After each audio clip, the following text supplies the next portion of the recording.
अस्सलाम वालेकुम नाज़रीन मोहतरम, मैं उमर फारूक हूं और आप मेरा फेसबुक और यूट्यूब चैनल उमर स्पीक्स देख रहे हैं। नाज़रीन मोहतरम, सलीमुल्लाह से कलीमुल्लाह और कलीमुल्लाह से सलीमुल्लाह जो खेल जारी था ये आज खत्म हो गया।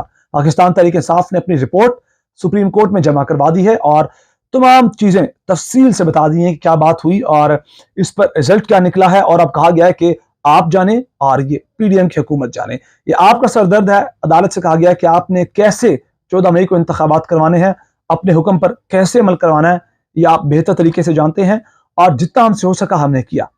इस रिपोर्ट के अंदर कौन कौन सी दिलचस्प बातें बताई गई और रिपोर्ट के अंदर क्या तफसील है वो आपके साथ शेयर करूंगा। लेकिन उससे पहले जो मुज़ाकरात हुए, तीसरा दौर था कल का रात 9 बजे, उसमें जो आखिरी गुफ्तगू थी वो क्या थी, क्या मुतालबात किए गए थे आखिर में पाकिस्तान तहरीक इंसाफ की जानिब से और किस तरह नून लीग की जानिब से उन मुतालबात को रद्द किया गया और डेडलॉक बरकरार रहा, ये सबसे पहले बताऊंगा और फिर हम आएंगे रिपोर्ट की जानिब।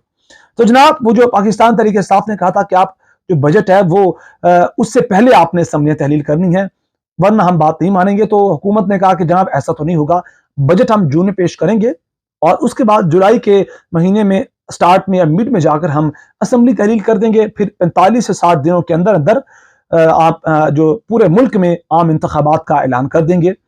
तो अगर ऐसा होता, जुलाई में असम्बली तहलील होती तो जुलाई, अगस्त और सितंबर, अक्टूबर के स्टार्ट में, सितंबर के एंड में इंतखाबात। वही बात जो इमरान खान ने कहा थी कि आपने सितंबर या अक्टूबर के मामले में नहीं जाना क्योंकि सितंबर बहुत अहम है। इससे पहले एक बहुत बड़ा खेल था आर्मी चीफ का नवंबर का, कि नवंबर में अहम तरीन तकर्री होनी है और हुकूमत कहती थी कि हम वो अहम तरीन तकर्री करके हुकूमत छोड़ देंगे। और अब तकर्री, पहले तकर्री का तमाशा था और अब रिटायरमेंट का तमाशा है। और कहते हैं जनाब, इमरान खान कहते हैं कि सितंबर अक्टूबर की बात नहीं होगी और आप ऐसा कर लें, आप मई में बजट पेश कर लें, आपको बजट पेश करने का इतना ही शौक है तो मई में बजट पेश करें और आप मई के एंड में या जून के बिल्कुल स्टार्ट में जाकर असम्बली तहलील कर दें और फिर 45 से 60 दिन के अंदर इंतखाबात की बात करते हैं। उस पर ये लोग नहीं माने कि जनाब बजट जो है वो मई में पेश नहीं होगा, वो जून में ही होगा। जानते ये हुकूमत के लोग भी हैं कि पाकिस्तान तहरीक इंसाफ जून से पहले जो बजट है पेश करने का मुतालबा करेगी और हमने जून में ही बजट पेश करना है। और चीज़ें क्लियर थी, पाकिस्तान तहरीक इंसाफ को भी किसी हद तक इन चीज़ों का अंदाज़ा था कि मुतालबात जो हम करेंगे उनके जवाब में क्या दलील देंगे। लिहाजा उन्होंने कहा चलो ऐसा करें, आप हमें तारीख का ऐलान कर दें कि हम इस तारीख को इंतखाबात करवाएंगे। चलें, आप जून के स्टार्ट में बजट पेश करते हैं, जून के एंड में आप असम्बलियाँ तहलील कर दें और हमें जो भी चीज़ें हैं, जो मुतालबात आप हमारे मानेंगे वो रिटर्न में दें, क्योंकि ये लोग मुकर जाते हैं। ये वही लोग हैं, ये इनके वजीर थे, मरियम औरंगजेब थी, मरियम नवाज थी, शहबाज शरीफ थे, राना सनाउल्लाह थे, इसहाक डार थे, एहसन इकबाल थे। ये कहते थे कि जनाब ऐसा करें कि इमरान खान KP और पंजाब की असम्बलियाँ तहलील करें और फिर इंतखाबात की बात करें। ये क्या बात हुई कि जनाब इमरान खान 2 बड़े सूबों में अपनी हुकूमतें बनाकर बैठे हैं और आम इंतखाबात की बात करते हैं। इमरान खान ने असम्बलियाँ तहलील की और बात से मुकर गए, कहते हैं अब इंतखाबात होंगे ही नहीं। उल्टा कहते हैं कि अगर आपने हमारे मुतालबात नहीं माने और मुज़ाकरात कामयाब नहीं हुए तो आप भूल जाएं कि 1 साल में इंतखाबात होंगे, हम एक आयन की शिक को इस्तेमाल करते हुए 1 साल के लिए जो इंतखाबात उन्हें डिले कर देंगे। इवन ये धमकियां भी दी गई। तो उसके बाद इन्होंने कहा कि डेट का इशू है, आप हतमी ऐलान कर दें। चले, आप कुछ ना करें, ऐलान कर दें कि जनाब इस तारीख को हम असम्बलियाँ तहलील कर देंगे ताकि कौम को पता चल जाए। लेकिन उस पर भी नहीं आए क्योंकि अंदर काला था, दाल में काला था, ऐलान नहीं करना था, पता था इन्हें। ये डिलेइंग टैक्टिक इस्तेमाल कर रहे थे, ये सुप्रीम कोर्ट के हुक्म से बचना चाहते थे, ये कुछ ऐसा खेल रचाना चाहते थे कि सुप्रीम कोर्ट का जो फैसला है वो जितना डिले हो सके हो जाए और हमें थोड़ा टाइम मिल जाए।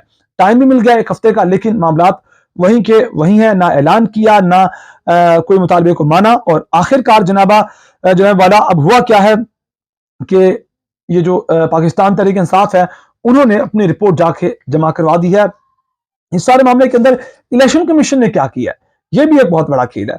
इलेक्शन कमीशन ने जनाब पंजाब और KP में इलेक्शन की तारीख पर नजरसानी की दरख्वास्त भी दायर कर दी है। जनाब कल इलेक्शन कमीशन ने कहा कि 14 मई को इंतखाबात नहीं हो सकते, मुमकिन ही नहीं रहा, टाइम नहीं है, बजट नहीं है, सिक्योरिटी के मामला क्लियर नहीं हुए और बजट भी जो है 21 अरब रुपए वो भी जारी नहीं किए गए। तो अभी एक केस रहता है पिटीशन नंबर 5 वाला कि जिसके तहत जनाब कहा गया था सुप्रीम कोर्ट की जानिब से कि आपने 21 अरब रुपए जारी करने हैं, उस पर अभी एक्शन ही नहीं हुआ। अभी तो वो उन दरख्वास्तों पर एक्शन हो रहा है जो कि वजारत दिफा ने दी थी, ख्वाजा आसिफ की जो वजारत उन्होंने दी थी कि वो कहा था कि आप पूरे मुल्क में इंतखाबात की बात करें, आप 2 सूबों की इंतखाबात की बात ना करें।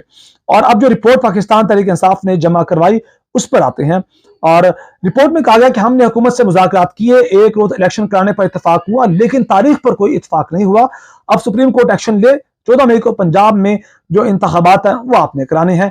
पाकिस्तान तहरीक इंसाफ ने कह दिया कि अब आप एक्शन लें, हमारा जितना काम था हमने वो कर लिया। रिपोर्ट में कहा गया कि तहरीक इंसाफ एक ही रोज इंतखाबात के लिए तैयार है, बशर्ते के कौमी असम्बली सिंध और बलोचिस्तान की असम्बलियों को 14 मई या उससे पहले तहलील कर दिया जाए। और रिपोर्ट में कहा गया कि मुतफरिक दरख्वास्त में अदालत को बताया गया कि हुकूमत के साथ मुज़ाकरात के 3 अदवार हुए। मुज़ाकरात में पीटीआई ने हर मुमकिन हद तक लचक दिखाई है और इस सारे मामले के अंदर मुज़ाकरात में इस बात पर इत्तेफाक किया गया कि मुल्क भर में एक दिन पर इलेक्शन होंगे और इत्तेफाक हुआ, लेकिन डेट का नहीं हुआ। और मैं आपको बता दूं कि जनाब वो तो पहले दिन से पाकिस्तान तहरीक इंसाफ के लोग कहते थे ठीक है, अगर आपने पूरे मुल्क में इंतखाबात करवाने तो हम राजी हैं, हम इस चीज को मानते हैं, लेकिन जो मुद्दा था असल वो था कि असम्बलियां तहलील करना, इंतखाबात जो पूरे मुल्क में होने हैं उनकी तारीख का ऐलान करना। वो तो जनाब मुर्दा वहीं का वहीं गड़ा रह गया, वो तो मामला हुए नहीं। और मुज़ाकरात के तीसरे दौर के हवाले से पीटीआई के वाइस चेयरमैन शाह महमूद कुरैशी ने कहा कि हुकूमत की जो सोच कल देखी अगर वही सोच रही तो फिर ये इंतखाबात जो मुज़ाकरात है इनकी मजीद नशिस्तों से कोई फायदा नहीं होगा।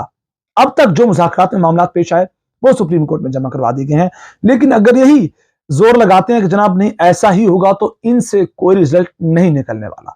ये साफ अल्फाज में शाह महमूद कुरैशी ने अपनी जो बयान दिया है उसमें कह दिया है। उन्होंने कहा कि जो कुछ कहना था, जो मेज पर रखना था वो हमने मुज़ाकरात में रख दिया।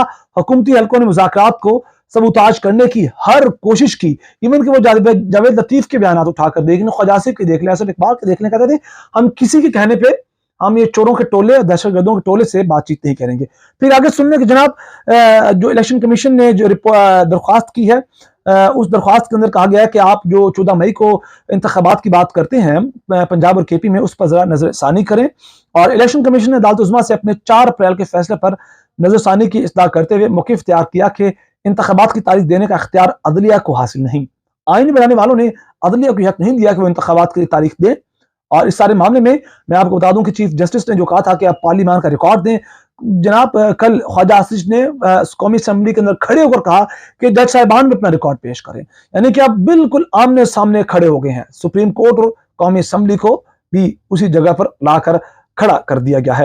इलेक्शन कमीशन ने दरख्वास्त में कहा कि आईन पाकिस्तान इदारों के इख्तियारात को बिल्कुल वाज़ेह कर रखा है, इसलिए सुप्रीम कोर्ट ने पंजाब में इंतखाबात की तारीख देकर तयशुदा कानून को तब्दील किया, लिहाजा सुप्रीम कोर्ट पंजाब में इंतखाबात की तारीख देने की गलती को दुरुस्त करे। यानी कि जो सुप्रीम कोर्ट ने फैसला दिया उस पर कहते हैं कि आपने गलती की है और आप इस गलती को क्या करें, दुरुस्त करें। अब ये मामला सामने आए हैं और इस सारे मामले के अंदर कुछ चीजें ऐसी भी हैं जो मजीद खराब हैं। इनके जो बयानात हैं वो एक के बाद मजीद एक के बाद एक होकर आते चले आ रहे हैं। सुप्रीम कोर्ट को जनाब इन्होंने मजाक समझ कर रख लिया है और अब देखते हैं कि ये चीजें किस तरफ जाती हैं, ये मामला कहाँ जाकर खत्म होते हैं, सुप्रीम कोर्ट इस पर क्या एक्शन लेती है। सारे मामला थे जो के सारे मामले में आपकी अपनी क्या राय नीचे कमेंट सेक्शन में आप अपनी राय दे सकते हैं। अपना बहुत सारा ख्याल रखिएगा, हमें याद रखिएगा। अल्लाह ने के बाद।